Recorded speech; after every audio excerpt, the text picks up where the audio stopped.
All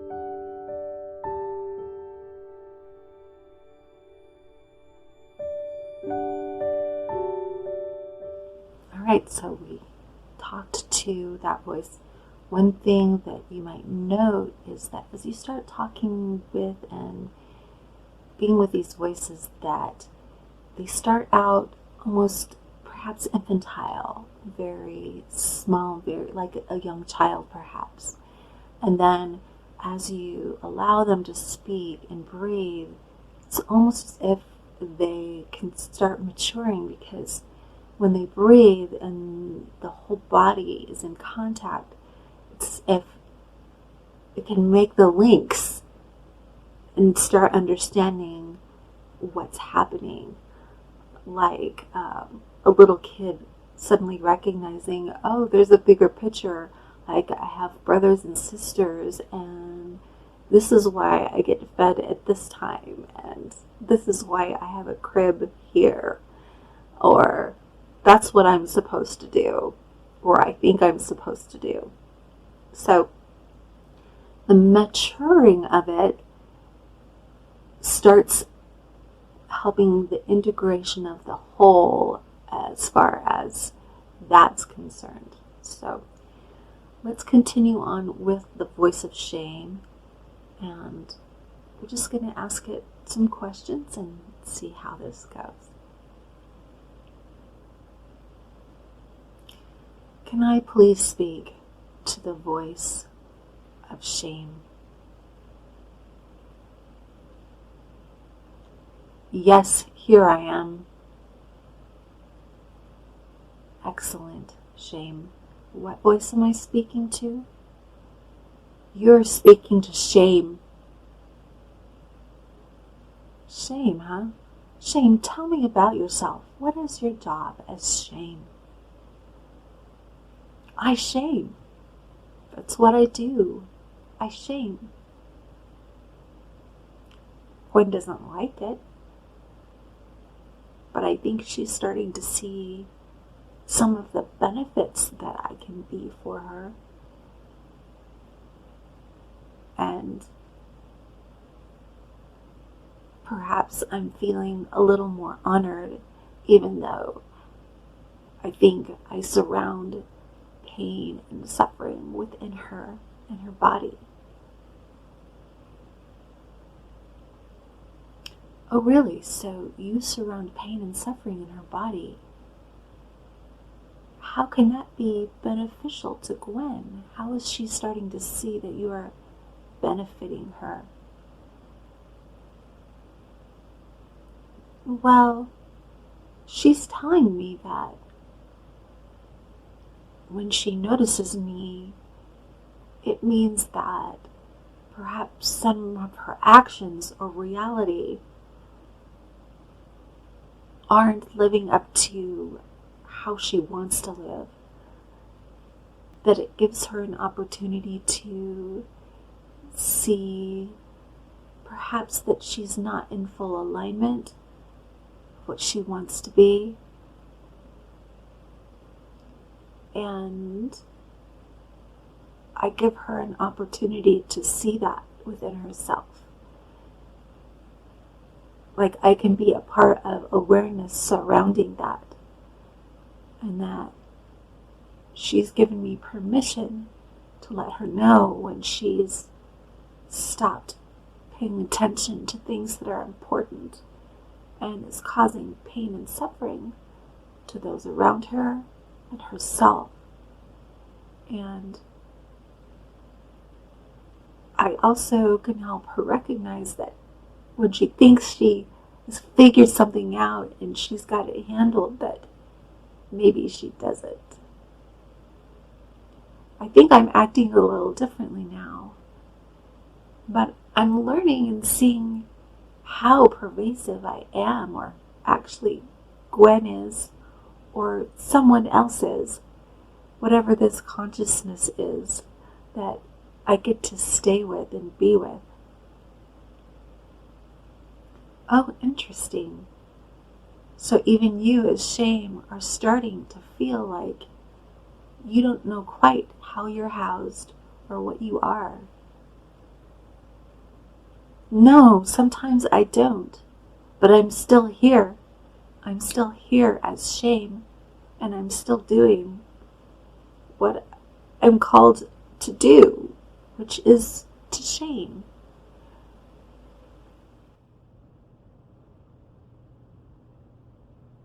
Shame, I appreciate you sharing. I wanted to look into how you're showing up with her right now. I know that recently she saw some realizations of you in her past and released a lot. Share with me, what do you know what that was?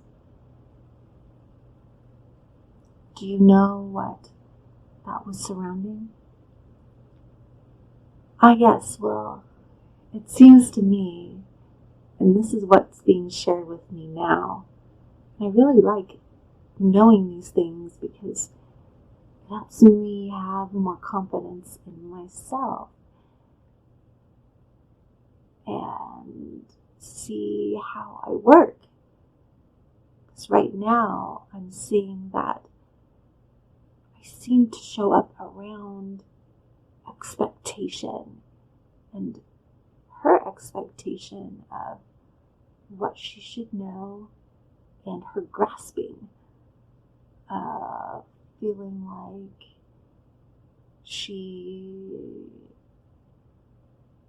wants to grasp to feel more concrete, and I shake her up a little bit. So yes, what recently she saw was that that I've showed up because she's expected to be able to, of course, understand and love things and accept things, yet she's had trouble doing so. One of them was surrounding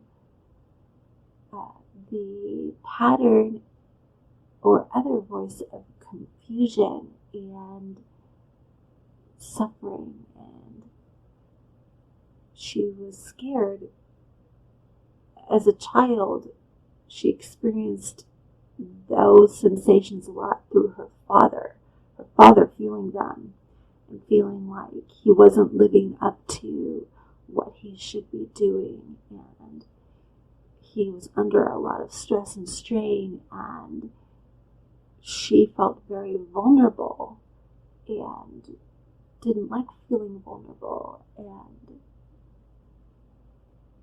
her dad could see that she didn't like feeling vulnerable, and so all these confusions and emotions and everything that she felt through him really kind of brought this fearful state of how is she going to handle the world. And so as shame, I showed up later telling her that she should have been able to love through and be stronger and not be caught up in that fear. And that was because of her expectations that she should be able to get beyond fear. And so I'm seeing, so I guess it could be said that I'm being a tool to her right now. Well, shame, how was that affecting her in her life? How was that inability to accept and be with that confusion and that fear, how is that affecting her life?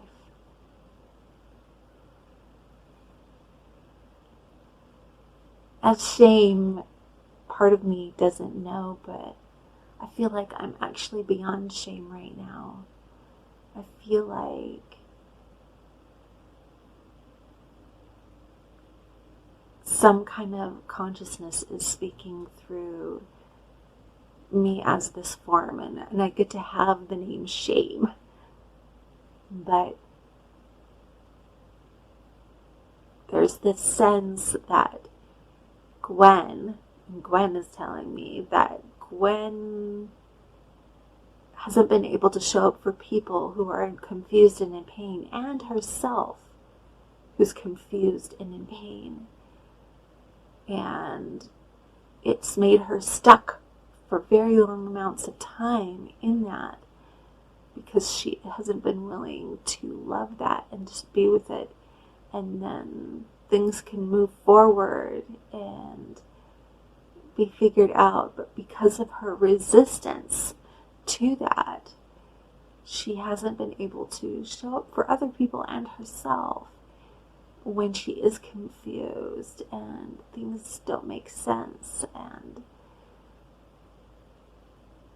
it's something that she hasn't been able to love and fully embrace. Oh yes, I see how that could truly affect Gwen and how she goes about in the world. Yes, it seems so. It seems that I have been that way. Shame. I know there are other ways that you've shown up for Gwen, and she's being able to see you and see what you're doing. And would you be willing to hang around while we meditate and hold loving space for you? And you can bring up any bits of you that are at all here wanting to be seen. Yes, I can do that. I am pleased to be able to do that. Thank you, Shane. We'll all sit together.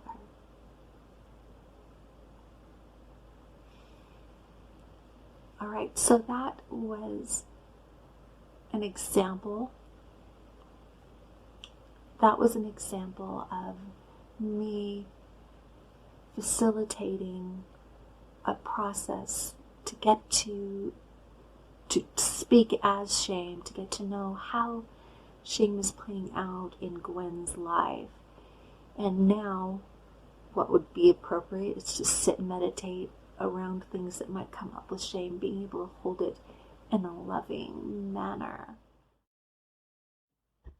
So that was an introduction of you learning how to use the big mind to talk to voices, especially shame. And I wanted to make a few comments on things that might assist you if you're doing this process on your own or if you're working with someone else. So as you go along, make note that every time you do this process, you're not stepping into the same river. Every time you do, consciousness increases within you, and the connections and the integration of your whole occurs. And so it's going to be a different experience. And as you do that and you step in, don't plan ahead what's going to be said. You can bring up a subject or a topic, but allow these voices to speak in a genuine way. You don't know what they're going to say, and that's the gift of it. You're allowing truth to just come through. Number 2, really make sure that you sit, if you can, with these voices. Now, you can sit during the process. As you call up a voice, perhaps you sit and you sit in it for a moment. And if you're having trouble being able to really feel it out, then you can start giving voice to this. Another great thing to do is to talk about other voices or other patterns that this voice is in cooperation with. And you can also talk to those. And because your body is so connected, this is another way to really expand and integrate. Another thing I wanted to remind you of is this is an awareness practice. And it is really about awareness. All of the work is happening deep inside, and it will naturally show up in your life the more you truly embrace it. The job of this isn't for you to go in and talk to a voice and then say, now I've got to get to work to get rid of you, or now I've got to get to work because now, I see this in my life, and now I've got to shut this out, and now I've got to do this. The whole point of it is a loving, opening process that is sincerely about awareness. And as you sit with it in that, compassion can grow. So compassion has the ability to show up in these if you allow it and you really make it about awareness. So the last thing that I would suggest is if you really are brand new to the Big Mind process, go ahead and look it up online. Go look up Big Mind and see videos that you can see with Genpo Roshi and do some research on it and feel out what would work best for you in it. Perhaps you might need someone to facilitate a little bit before you can really take this on in a big way. But know that even if you feel like you're messing up, progress is occurring. Okay? Thanks for joining me and continuing in your awareness practices.